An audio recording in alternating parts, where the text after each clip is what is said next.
Olá, seja bem-vindo ao StoryCoral, seu canal de conhecimentos e de conteúdos de história. Vamos iniciar agora o nosso próximo conteúdo. Primeira República e suas características, contestações e dinâmicas da vida cultural do Brasil entre 1900 e 1930.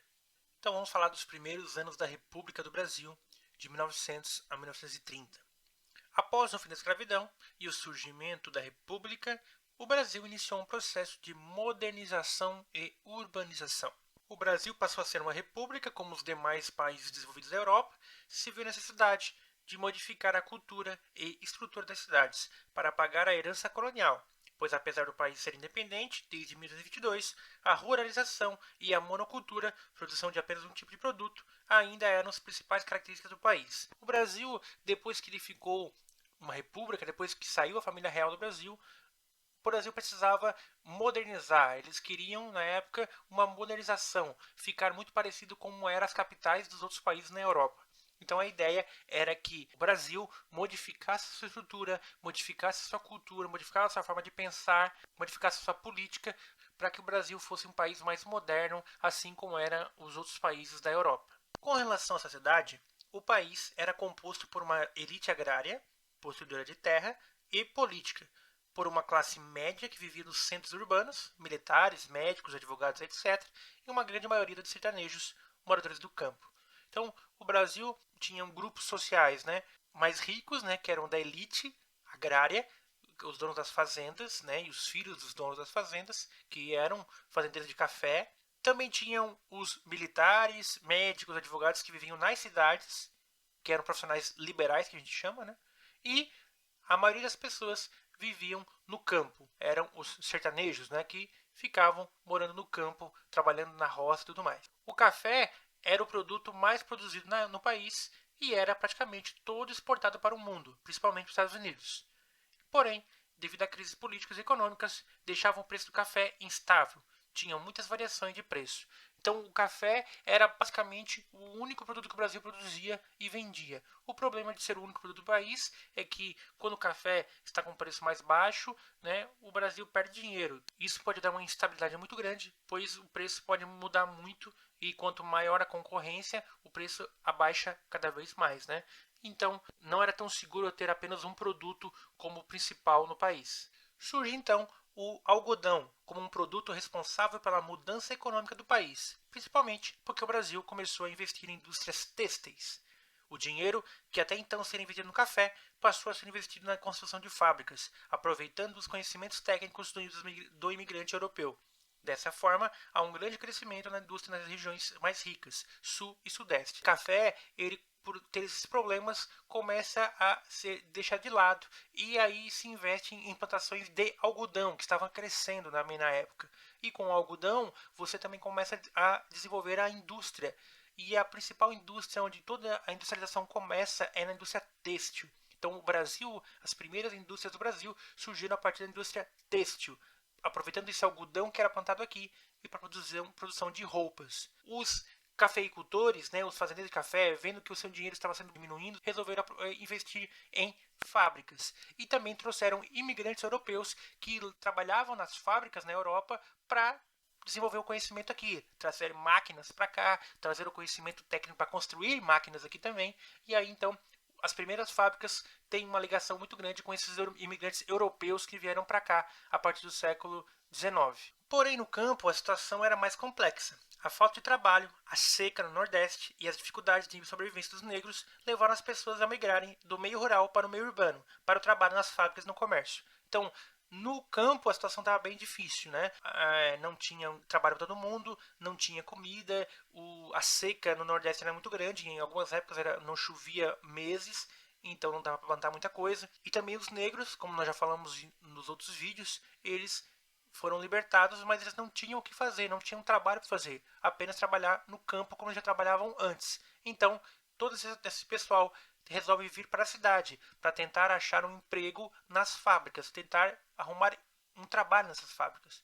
Com isso, o meio urbano passa a ter a maior população, porém não tem espaço e emprego para todos. Então, aumenta o número de casas improvisadas, construções irregulares e pessoas morando em cortiços, que são casas antigas compartilhadas por um valor baixo. pessoal sai do campo, vem para a cidade tentar arrumar um emprego, arrumar um dinheiro, uma forma de sobreviver, só que chega aqui não tem lugar para todo mundo. Então as pessoas começam a construir casas de forma improvisada, no meio da rua, no meio das praças, e também morar em cortiços. Cortiços são casas antigas, coloniais, né?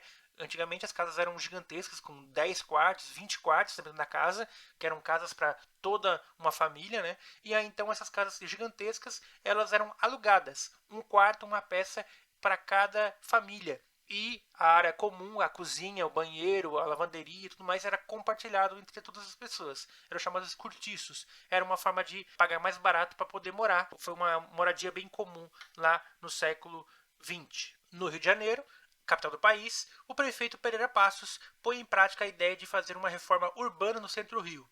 A ideia é tornar a cidade uma verdadeira capital de um país, principalmente para a chegada de turistas. O famoso prefeito Pereira Passos, ele tem uma ideia de fazer uma reforma no Rio de Janeiro, modernizar a cidade. Como a cidade estava feia, com aquelas casarões antigos e com aquelas construções irregulares no meio da rua, ele resolve fazer uma capital igual da Europa, igual Paris, na França, um lugar para que os turistas venham visitar. O chamado Plano de Embelezamento e Saneamento previa a demolição dos cortiços e casas improvisadas no centro da cidade, a abertura de grandes áreas de circulação de pessoas e a construção de prédios novos e áreas verdes. Então, a ideia era demolir os prédios antigos, construir mais áreas abertas assim para as pessoas andarem e para as pessoas circularem, né? E também prédios novos e áreas verdes e acabar com aquelas coisas antigas e improvisadas que tinham no centro do Rio de Janeiro. Então, se inicia o processo de demolição chamado Bota Abaixo. Centenas de construções foram demolidas sem o consentimento da população.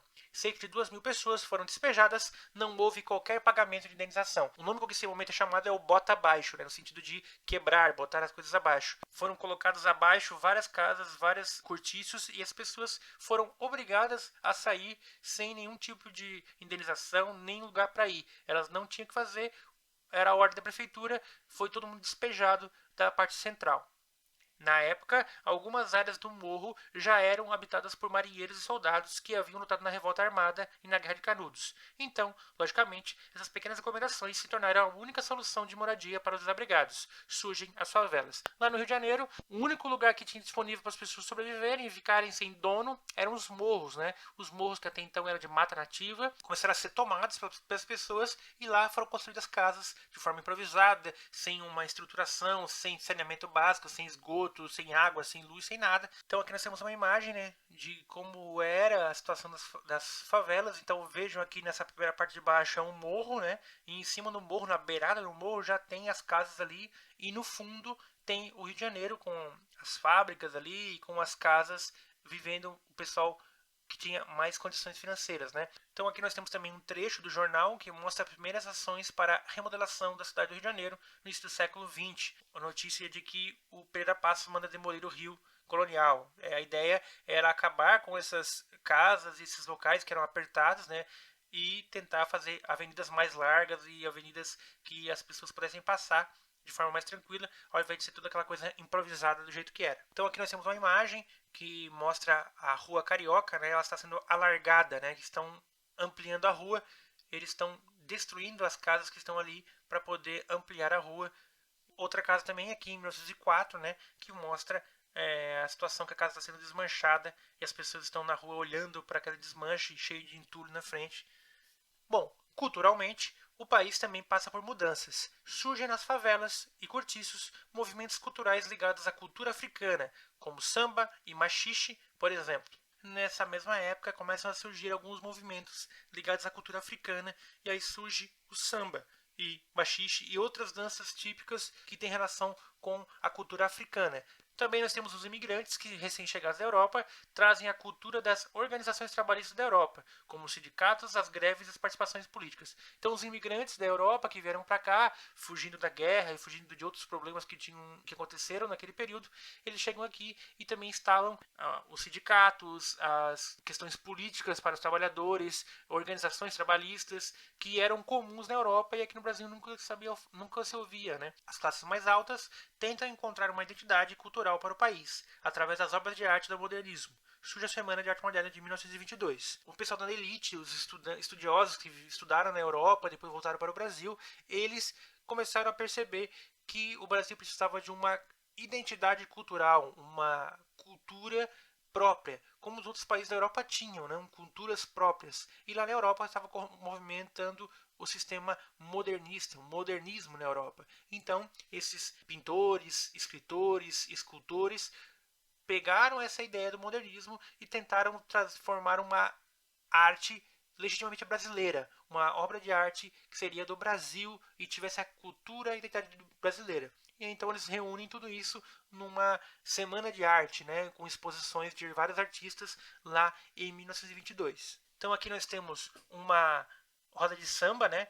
Essa aqui um pouquinho depois, em 1936, mas a ideia é a mesma, né? O pessoal se reunia para dançar o samba e outras danças da época. Essa aqui é uma foto do grupo Os Oito Batutas, né, que é a formação inicial deles, que foi lá em 1919, que é o Pixinguinha, o China, Donga, Raul Palmieri, Nelson Alves, José Alves, Jacó Palmieri e Luiz de Oliveira. Todos eles eram cantores. Aqui nós temos uma fábrica, uma fundição de São Pedro. Não se sabe a data exata, mas é mais ou menos nesse período aí, de 1900 a 1930. E podem ver que tem uma criança que está trabalhando na fábrica, né, na fundição. Na época também não existia nenhum tipo de legislação no sentido de quem é criança não pode trabalhar e tudo mais. Então tinha uma criança trabalhando nessa fábrica de fundição. Aqui também tem uma foto que é da greve em 1917, né? Os trabalhadores estavam insatisfeitos com várias questões do trabalho, problemas sem leis trabalhistas, sem possibilidade de aposentadoria, e eles foram para a rua se manifestar. Aqui tem a comissão organizadora da Semana de Arte Moderna. Tem o Manuel Bandeira, o Mário de Andrade e o Oswald de Andrade, que foram os organizadores. E aqui tem dois quadros, né? Que são da Semana de Arte Moderna, que é a Boba, da Anita Malfatti, e o Pierreté, de Cavalcante. Então, com isso, a gente encerra nosso conteúdo. Um grande abraço e até uma próxima. Obrigado.